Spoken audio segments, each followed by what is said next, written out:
Hello, my name is Nishat and welcome to Millennium Headlines. This week's headlines are: U.S. American citizen involved in suicide bombing in Syria.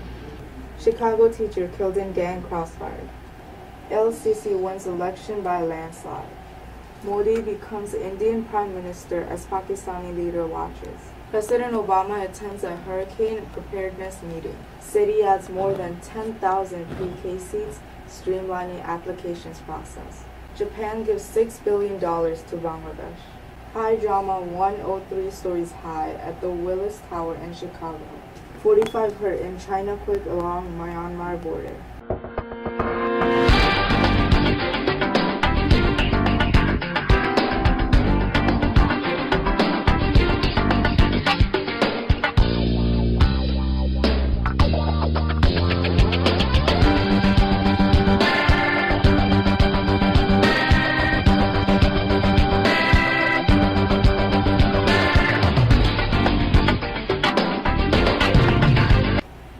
The U.S. State Department confirmed that an American citizen was involved in suicide bombing attack in Syria, the first time an American is known to have participated in such an attack in the Middle Eastern nation's civil war. The U.S. State Department claims that an American had performed a martyrdom operation, first surfaced online earlier this week from the powerful Al-Qaeda-linked rebel group Jabhat al-Nusra. A Chicago public school teacher was fatally shot at her second job at a real estate office, in which police say was on exchange of gunfire between two groups of alleged gang members. Betty Howard, 58, taught at Gwendolyn Brooks College Prep, and after work with special needs students, she spent time in Realty Company in Chatham, a middle-class neighborhood on Chicago's South Side. Family members say she was in the office when she was shot Thursday. With nearly all votes counted, Egypt's former military chief has won a crushing victory over the sole opponent with more than 92% of the voters. The campaign of retired Field Marshal Abdel Fattah el-Sisi said he won 23.38 million votes, with left-wing politician Hamdin Sabahi taking 735,285. Narendra Modi took the oath of office as India's new Prime Minister at the sprawling presidential palace on Monday. Modi's inauguration is the first to which India invited leaders from across South Asia. Heads of government from Pakistan, Sri Lanka, Mauritius, Maldives, Nepal, and Afghanistan attended, and Bangladesh was represented by the Speaker of his parliament. Anticipating more storms like Hurricane Sandy, President Obama urged emergency workers and residents in coastal areas to brace themselves for the start of the hurricane season. Well, we're here at FEMA's National Response Coordination Center to get an update on this year's preparations for hurricane season, which begins on Sunday. I want to thank Secretary Jay Johnson, as well as FEMA Coordinator, or FEMA Administrator Craig Fugate, for leading this briefing. And I also want to thank all the hardworking employees in all the departments that are responsible for helping us prepare, respond to, and recover from emergencies.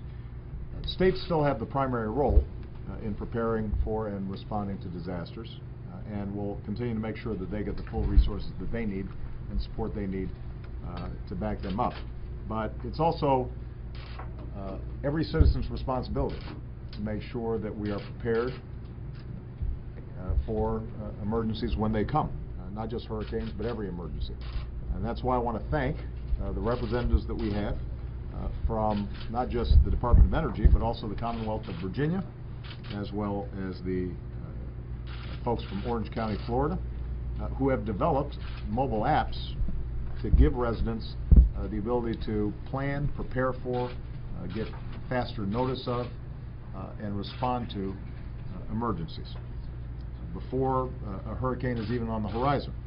These apps can help families develop emergency plans, figure out evacuation routes, and receive emergency alerts. After a storm, one app provides information about power outages and where gas stations might be open. Others show residents where to find shelter and water. So I encourage every American to visit ready.gov.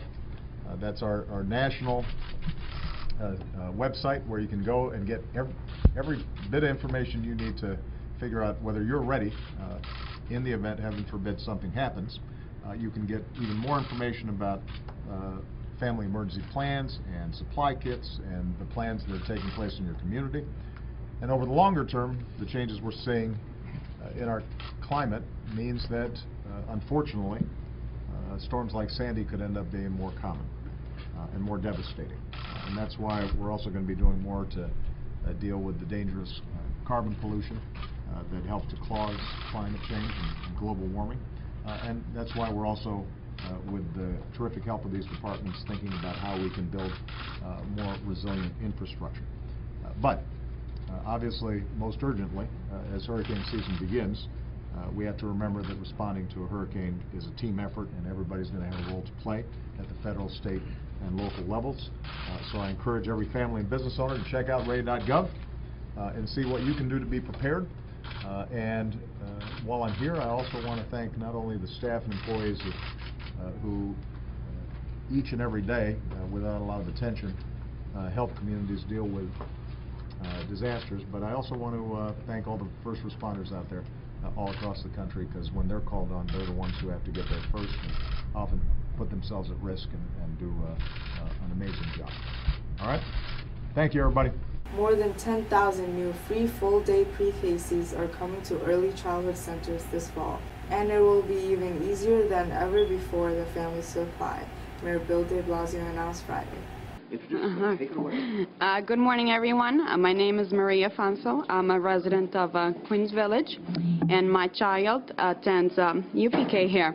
When I was first moved to Queens after I got married, I was looking for a place to place my daughter, and this was the first place I saw, and this is a place that she came to. When I first came in, it was very welcoming from the first person who was at the door. They were nothing but friendly. And then when she started in the UPK last September, I've noticed a tremendous change in her. Her growth academically, verbally. So I believe that UPK is a very good program, and we should have more programs like this. And thanks to you, now we'll have a full day UPK. Well, Maria, thank you. Thank you for your own testimony as to what pre-K has meant for your child, and thank you for what you do as a teacher especially, which is something we honor so much. And as you said, some kids come in with advantages, some kids don't. But in pre-K and full-day pre-K, we're able to help so many kids get to grade level and get that strong start so they can move forward. I want to thank our wonderful hosts, Bernice and Mike Boudou, for this beautiful center that they have created. It's an extraordinary place. I have become a bit of an expert on pre-K programs, visiting so many, and you can tell immediately when you're in a special place. They've done something wonderful here as the executive director and the site director. They also, Richard Bury and I were outside, and we were very struck by the sign out front. If you haven't seen it, I would strongly urge you to take a look at it, because it says free universal pre-K, and then it says the words free repeatedly with many exclamation points. And I think one of the things that parents value in a tough economy, a lot of people struggling, the word free, exclamation point, exclamation point, exclamation point, is a powerful point for parents, because Lord knows there are not many things in life that are, and this is one of the things that is. I also want to say it was so great to visit the classroom, because again, what a lot of us have seen in these pre-K settings that are high quality, you see these are 4-year-old kids, sometimes you see 3-year-old kids, sometimes you see 5-year-old kids, give or take 4. And the engagement, the poise. I'm an adult they never met before. I come into my suit, I sit down, I start asking questions, and they're right there with it, and they're energized, and they're focused, and they're interacting together as a group, and it jump-starts a child's education. You can see it every single time, the energy that pre-K creates and the way it gets kids on the right path. The A to Z Center is an example of something that's just been finished in the last 24 hours. The PEP voted just last night to authorize 10,000 new full-day pre-K seats in community-based organizations like this. In fact, this site is one of the sites, the seats for which were authorized last night. So the PEP took a major step forward for our children, authorizing 10,000 seats. This very location, the A to Z Center here in Queens, is now available to parents for application starting right this minute. It's happening as we speak. It's up online right now. So this program is moving forward before our eyes. And all over the city, in every borough, in a host of neighborhoods, you're seeing similar centers available right now to parents, available to be applied to literally today. Prime Minister Sheikh Hasina went to Japan last 26th of May. Thank you very much. Distinguished media personalities, ladies and gentlemen, good morning. I am happy to be in Japan and at the esteemed press club. Only a few moments ago, I saw my father's signature.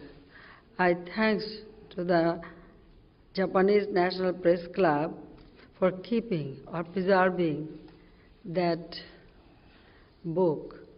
It was, you can understand that, well, I become a little bit emotional because in 1973, my father visited Japan. At that time, he visited National Press Club. So I thank you very much for keeping it and showing me.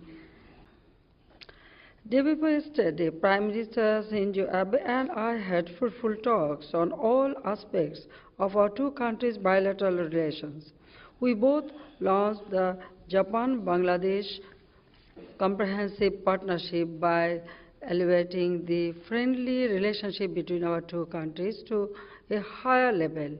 We also requested him to help build several mega infrastructure projects to keep up the momentum of Bangladesh's development and progress. Mainly, yen loans to Bangladesh is about 4 to 5 years from 2014. We feel really thankful for this commitment.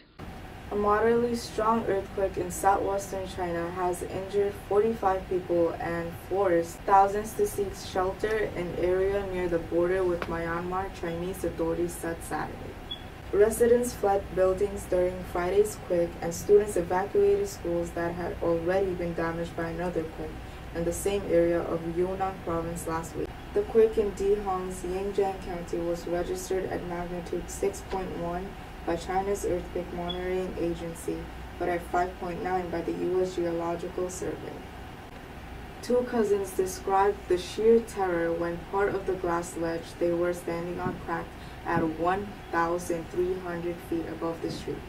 It's about to fall right through. You can hear the cracking. I just feel like a million little pieces on my hand, and I immediately look down and I see it just cracking very fast. I just jump off, roll off, crawl off. I don't even know what I did. Thank you for watching Millennium.